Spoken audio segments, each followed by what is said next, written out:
For all of medicine's advances, we still age. Today, a conversation about common issues men should be aware of as time passes by, with my guest, Dr. Stephen Maness, a urologist at San Juan Health Partners Urology. This is Celebrate Health, a podcast from San Juan Regional Medical Center. Thanks for listening. I'm Evo Terra. Thanks for joining me, Dr. Maness. Thanks for having me. Excited to be here. Now, I know from listening to some other podcast episodes that you have been featured on that you and I share a common state where we are from. Tell me about growing up in Oklahoma. No, wait, change the mind. Don't tell me about growing up in Oklahoma, because I know all about growing up in Oklahoma.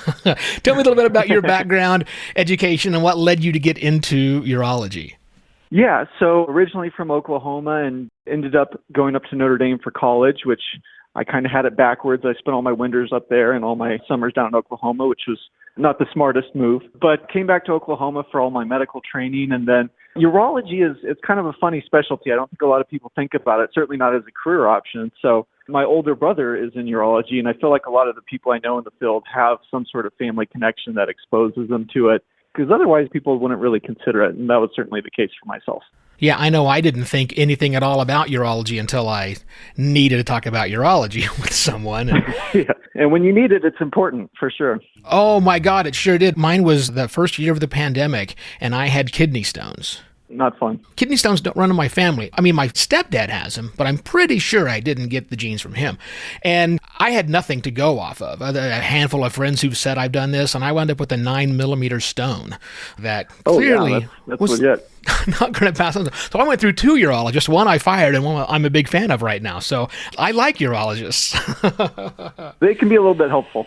Yeah, no, they certainly can. Well, let's get into this urology. As we get older, as I certainly get older, I know that this is something that many men are going to face, if not every man at some point in time is going to face.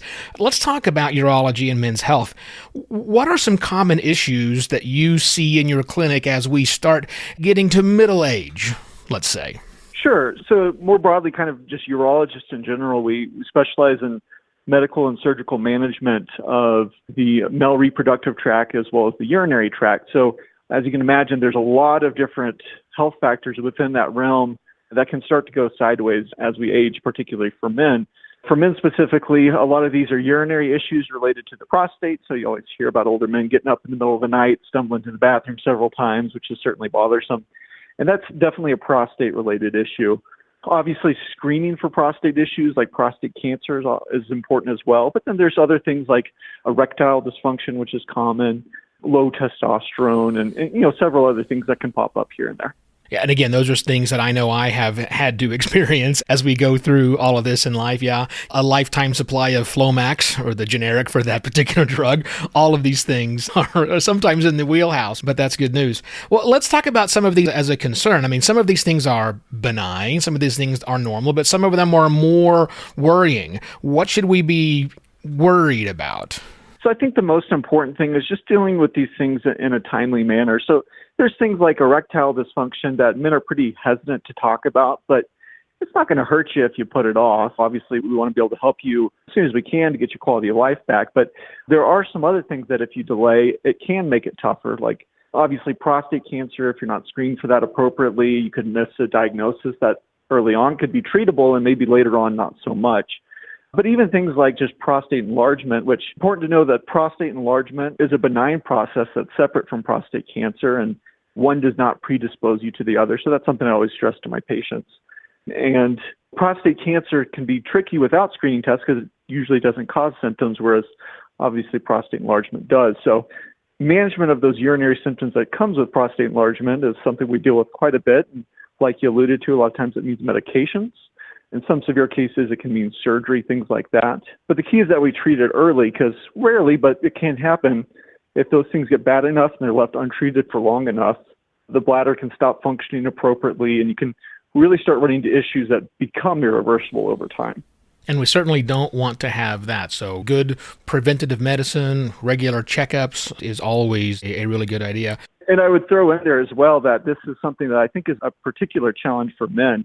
Because women often get plugged into the medical system kind of naturally very early on, especially by the time they start having children, So taking care of health issues as they pop up is just kind of a normal part of their lives. Whereas men, in comparison, a lot of times they may be healthy throughout early life. So when these things do start popping up later in life, it's kind of foreign to them. The concept of going to a doctor is something that they're maybe uncomfortable with or averse to. So having to overcome that is something that we as medical providers have to stress the importance of.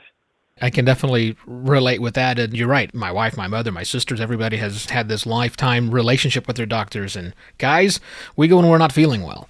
That's it. So then some of these things are very hard to talk to someone about, even a medical provider. I totally understand that.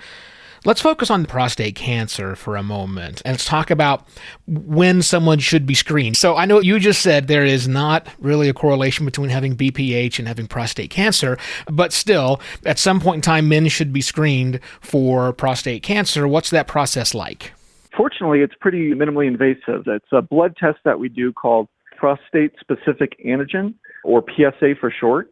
And again, it'd almost be easier to screen if it did cause symptoms, because your ears would perk up anytime you hear those symptoms. But in the absence of any symptoms, we have to rely on a blood test, which is fortunately easy to get. And we recommend men get this blood test every 1 to 2 years, usually between the ages of 55 to 70, but that can vary a little bit. So if you've had family members with prostate cancer, for example, we may get it as early as 45.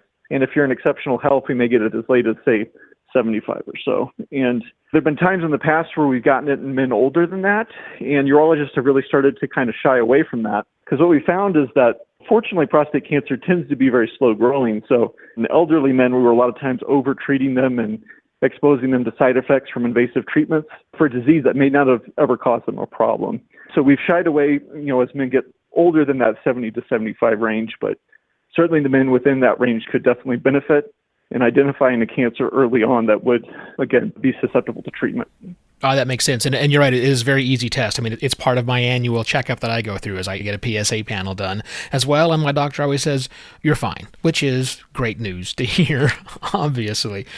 So let's get into some preventative maintenance, because as we get older, we know we should do things like eat well, we should exercise regularly, we should drink more water, those basic things. But do you have any tips for men to help people at my age, in their early 50s, perhaps improve their health and stay out of the office of a urologist in the case we don't need something done right away?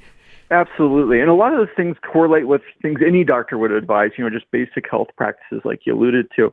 Touching back on prostate issues, unfortunately, that's one thing where there's not a lot of diet or exercise things that you can do to prevent, say, prostate cancer, which tends to just be luck of the draw, or genetics, or prostate enlargement, which is kind of a similar issue.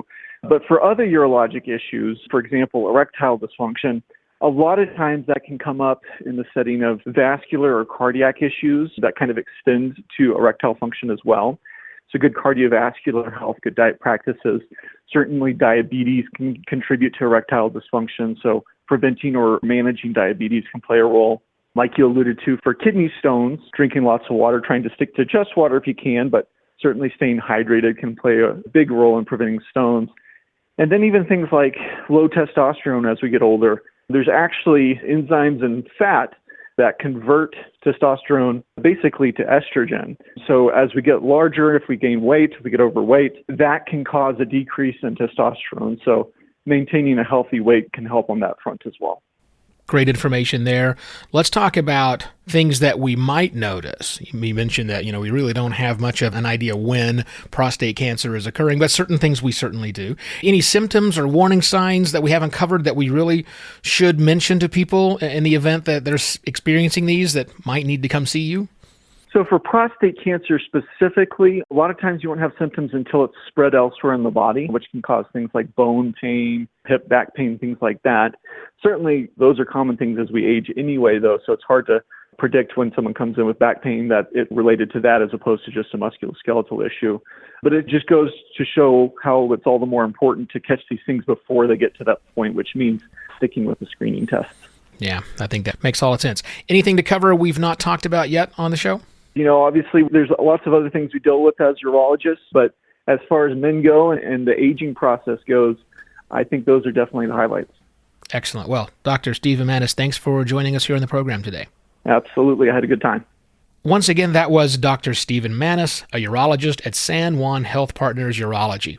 To learn more about the services available at San Juan Health Partners Urology, please call 505-609-6380.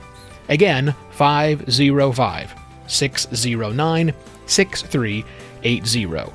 If you found this episode of the podcast helpful, please share it on your social media. And thanks again for listening to Celebrate Health, a podcast from San Juan Regional Medical Center. Hoping your health is good health, I'm Evo Terra.